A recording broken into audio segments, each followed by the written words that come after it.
Hello guys, कैसे हैं आप सब। आज हमने इस वीडियो में आपको टाटा स्टील और रिलायंस का इंट्राडे ट्रेड बताने वाला हूं कि मंडे को क्या ट्रेड कर सकते हैं। तो चलिए डायरेक्ट स्टार्ट करते हैं। सबसे पहले हम टाटा स्टील में चलते हैं और डे वन टाइम फ्रेम में देखते हैं कि डे वन टाइम फ्रेम में अभी टाटा स्टील में क्या चल रहा है।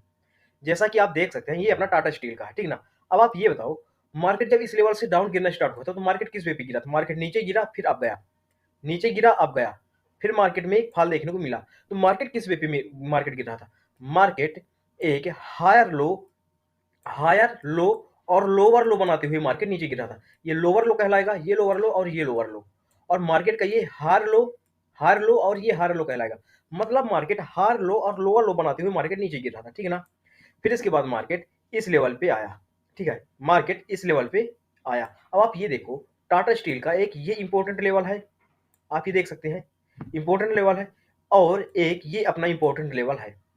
मार्केट इस वे पे इस लेवल से मार्केट अब गया, फिर इस लेवल पे सपोर्ट लिया।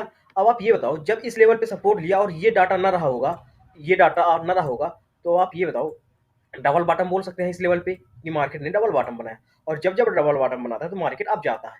मार्केट अप गया, फिर इस लेवल का रेजिस्टेंस लिया, फिर मार्केट नीचे आया। अब जब इस लेवल पे आया मार्केट नीचे, तो ये होने लगा कि मार्केट अगर इस लेवल को ब्रेकआउट देगा, इस लेवल को ब्रेकआउट दे के अब नीचे जाता है, तो अपने को एक एम पैटर्न देखने को मिल सकता है, अगर ये लेवल, ठीक है ना। लेकिन मार्केट एम पैटर्न को फॉल्स ठहराया और मार्केट अब गया, ब्रेकआउट डाउन साइड नहीं मिला और मार्केट अब चला गया। अब फिर मार्केट इस लेवल पे रेजिस्टेंस लिया, इस ट्रेंड लाइन का, आप ये देखो, एक एग्जैक्ट ट्रेंड लाइन का रेजिस्टेंस लिया और फिर मार्केट इस लेवल पे है अभी। अब समझ लेते हैं कि अभी इस लेवल पे क्या चल रहा है। इस लेवल को समझने के लिए और इंट्राडे ट्रेड के लिए हम चलेंगे 15 मिनट टाइम फ्रेम। तो 15 मिनट टाइम फ्रेम में चलने से पहले कुछ ड्रा कर लेते हैं इस लेवल पे। एक अपन ट्रेंड लाइन ये ड्रा कर लिए और एक हॉरिजॉन्टल लाइन यहाँ ड्रा कर लिए गाइस, ठीक है।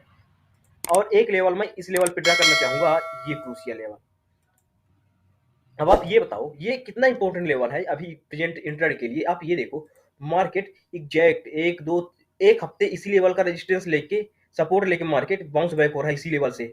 मतलब इस लेवल को ब्रेकआउट नहीं कर पा रहा। तो एक आज मार्केट बहुत क्रूशियल लेवल पे रुका हुआ है। फिर आप ये लेवल यहाँ पास देखिए, टीवीएस में भी देखिए, यहाँ पास देखिए, बहुत इंपॉर्टेंट लेवल है, ठीक है ना। अब हम चलते हैं H1 टाइम फ्रेम और थोड़ा सा वहां देख लेते हैं मार्केट में क्या चल रहा है। ये देखिए गाइस, ये है अपना H1 टाइम फ्रेम, ठीक है।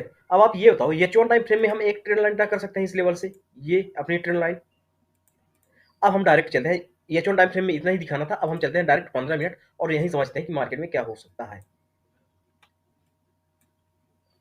अब आप ये देखो, मार्केट में ये क्या बन रहा है। मार्केट यहाँ से अब गया, बार बार इस लेवल पे सपोर्ट ले रहा है, फिर ट्रेंड लाइन का रेजिस्टेंस लिया, नीचे आया, ट्रेंड लाइन का रेजिस्टेंस लिया, फिर नीचे आया, सपोर्ट लिया, फिर ट्रेंड लाइन का रेजिस्टेंस लिया, फिर मार्केट नीचे आया। अब आप ये बताओ, मार्केट अब क्या कल के लिए, मतलब 12 से 1 बजे तक के लिए मूव करने के लिए इस लेवल पे जगह बची है। अदरवाइज कल इस लेवल को चाहे अपसाइड ब्रेकआउट दे, स्ट्रेट लाइन को अपसाइड ब्रेकआउट दे, चाहे इस हॉरिजॉन्टल लाइन को डाउन साइड ब्रेकआउट दे, अब मार्केट को मूव करने के लिए कोई जगह नहीं बची है इस लेवल पे। कल किसी न किसी साइड ब्रेकआउट देना ही होगा। तो अब हम देख लेते हैं पहले डाउन साइड के लिए एक परफेक्ट ट्रेड बन रही है डाउन साइड के लिए।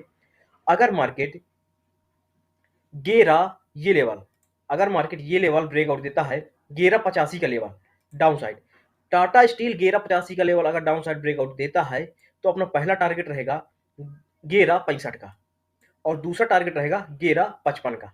दो टारगेट है।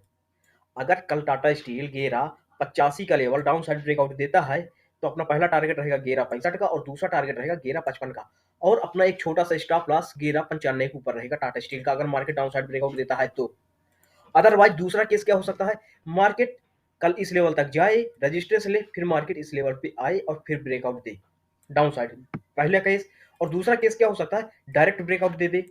और तीसरा केस ये हो सकता है कि गैप डाउन ब्रेकआउट दे दे, मतलब मार्केट ओपन हो, gap gap up opening, gap down opening हो और फिर मार्केट डाउन साइड ही आता जाए, ठीक है ना। तीसरा चीज। और चौथा चीज ये हो सकता है कि मार्केट इस लेवल तक जाए, थोड़ा सा इस लेवल पे कंसोलिडेट करे, फिर मार्केट अपसाइड ब्रेकआउट दे दे। तो हम डाउन साइड के लिए तो बात कर लिए कि डाउन साइड का ट्रेड कर सकते हैं, और अपसाइड के लिए गाइज वेट करिएगा 1195 के लेवल। अगर 1195 के लेवल ब्रेकआउट होता है, तो अपना पहला टारगेट रहेगा 1205 का। लेकिन इतने छोटे टारगेट के लिए आप ट्रेड मत करिएगा, वेट करिएगा 1205 का लेवल अपसाइड ब्रेकआउट दे। अगर 1205 का लेवल अपसाइड ब्रेकआउट देता है, तब अपना कहीं ना कहीं पहला टारगेट रहेगा 1220 का। और आप ये देख सकते हैं 1220 यहाँ भी बहुत इंपॉर्टेंट लेवल है। 1220, और अगर 1220 का भी लेवल ब्रेकआउट होता है तब 1230 तक मार्केट को देखने को मिल सकता है टाटा स्टील में अपसाइड इंट्राडे के लिए, ठीक है। और एक छोटा सा स्टॉप लॉस अपना आ जाएगा 1185 के नीचे, ठीक है, अपसाइड के लिए।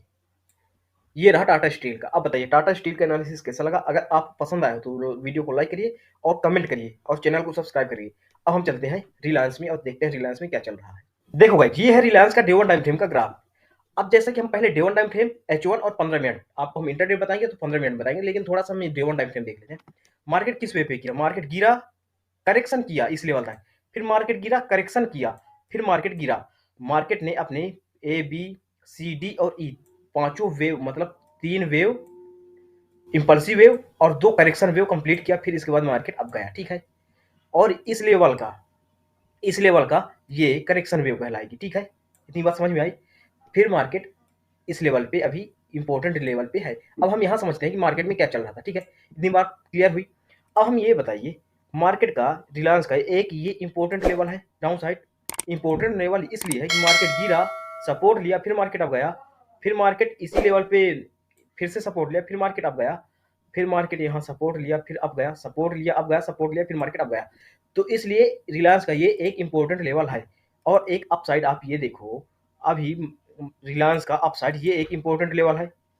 हम अपसाइड एक जोन ड्रा कर देते हैं, ये अपना एक इंपॉर्टेंट लेवल है रिलायंस का। अब आप ये देखो, इंपॉर्टेंट लेवल इसलिए है कि मार्केट यहाँ गया, रेजिस्टेंस लिया, मार्केट गिरा, फिर रेजिस्टेंस लिया, फिर मार्केट गिरा, अब रेजिस्टेंस को ब्रेकआउट दे चुका है। अब हम चलते हैं H1 टाइम फ्रेम और वहां डिटेल से समझते हैं कि मार्केट में क्या हो रहा है। अब आप ये देखो, ये है H1 टाइम फ्रेम रिलायंस का, ठीक है। देखो कितना बेहतरीन इसी जोन का रिस्पेक्ट किया मार्केट, ठीक है। अब आप ये बताओ, मार्केट यहां से अप गया, इस जोन पे सपोर्ट और रेजिस्टेंस लिया, फिर मार्केट इस जोन को ब्रेकआउट दिया। अब मार्केट इस लेवल को रिटेस्ट करने आया, ठीक है। अब यहाँ दो चीजें हो सकती है, या तो अब रिलायंस यहाँ से अप चला जाए या डाउन साइड गिर जाए, ठीक है। तो यहाँ पास रिलायंस में दो चीजें बन रही है, दो सिनेरियो। तो अब हम इस देखते हैं 15 मिनट टाइम फ्रेम, और वहां क्या हो सकता है 15 मिनट टाइम फ्रेम में, क्या ट्रेड हो सकती है। देखो अब आप ये बताओ, 15 मिनट टाइम फ्रेम में मार्केट अब गया, नीचे आया, इस लेवल पे एग्जैक्ट सपोर्ट लिया, फिर मार्केट अब गया, इस लेवल को ब्रेकआउट दिया, फिर मार्केट अप आया। अब आप ये देखो, एक एम पैटर्न अपने को देखने को मिल सकता है ये। अब देखो रिलायंस में ट्रेड क्या कर सकते हैं। अब मंडे को क्या हो सकता है रिलायंस में? रिलायंस में ये हो सकता है कि मार्केट यहाँ से इस लेवल तक आए और यहाँ से बाउंस बैक कर जाए, या यहीं से बाउंस बैक कर जाए। मार्केट को अगर अब जाना है तो दो चीजें हैं, या तो इस लेवल से या तो इस लेवल से अब चला जाए। अभी तो अप साइड की कहानी हो गई। या मार्केट को अगर गिरना होगा, मार्केट को ये लेवल ब्रेकआउट करके डाउन साइड जाना होगा, क्योंकि ये जोन एक रिलायंस के लिए एक इंपॉर्टेंट लेवल है, ठीक है। अगर मार्केट को डाउन साइड जाना होगा तो इस लेवल को ब्रेकआउट करके जाना होगा डाउन साइड। तो हम बात कर लेते हैं इंट्राडे पर्पज से कि कल क्या ट्रेड कर सकते हैं। तो हम चलते हैं, ये देखिए। तो आप ये बताओ, अगर अप साइड गाइज, ध्यान से सुनना, अगर 24-30 का लेवल अप साइड ब्रेकआउट देता है ना, अप साइड ये लेवल 24-30 का लेवल अप साइड ब्रेकआउट देता है ना, तो एक अपना 24-20 के नीचे स्टॉप लॉस रखना, 24-20 के नीचे स्टॉप लॉस रखना, और एक अपना पहला टारगेट देखना 24-40 का, और दूसरा टारगेट हो जाएगा 24-50 का लेवल, ठीक है। जैसे 24-30 का लेवल ब्रेकआउट होगा तो अपना पहला टारगेट हो जाएगा 24-40 और दूसरा टारगेट 24-50 का लेवल, ठीक है ना। लेकिन अगर मार्केट 24-30 के लेवल को ब्रेकआउट देगा तो टारगेट 24-50 का ही लेवल रहेगा, ठीक है ना। यहाँ हॉल्ट नहीं करेगा मार्केट, डायरेक्ट 24-50 के लेवल तक ही टारगेट अचीव देखना, ठीक है ना, स्टॉप लॉस ट्रेल करके, ठीक है ना। अब देखो, अब हम बात कर लेते हैं डाउन साइड की। ये तो बात हुई जब फ्लैट ओपन हो, गैप अप गैप डाउन की हम आगे बात कर लेते हैं, ठीक है ना। अगर मार्केट डाउन साइड जाता है तो गाइज 2405 के नीचे ही हम डाउन साइड के लिए ट्रेड करेंगे, ठीक है। अदरवाइज हम डाउन साइड के लिए एग्रेसिव नहीं होंगे, ठीक है। अगर market in case market gap up opening हो जाए तो कैसे ट्रेड करेंगे? गैप अप तो 15 मिनट अवॉइड करिएगा, शुरू के 15 मिनट मार्केट को गैप अप होने देना, जितना गैप अप हो जाए ओपनिंग, फिर इसके बाद एक बार मार्केट को नीचे गिरना देना। कहाँ तक गिर रहा है गिरने देना। अगर इस लेवल के आसपास कहीं ट्रेड मार्केट आए और कोई एक बुलिश सिग्नल मिल जाए तो फिर आप बाई पोजीशन बना सकते हैं। अदरवाइज वेट करना कि मार्केट किस साइड जा रहा है, ठीक है। डाउन साइड की बात कर लेते हैं। डाउन साइड अगर 24-20 का लेवल एक बार ब्रेकआउट दे तो अपना पहला टारगेट रहेगा 2405 का। अगर 24-20 का लेवल ब्रेकआउट देता है तो अपना पहला टारगेट रहेगा 2405 का, और एक 2430 का स्टॉप लॉस रहेगा डाउन साइड के लिए। ठीक है गाइज, अब बताइए गाइज वीडियो कैसी लगी? अगर वीडियो पसंद आई हो तो वीडियो को लाइक करिए, चैनल को सब्सक्राइब करिए, कोई भी डाउट हो कमेंट बॉक्स में कमेंट करिए। Thank you.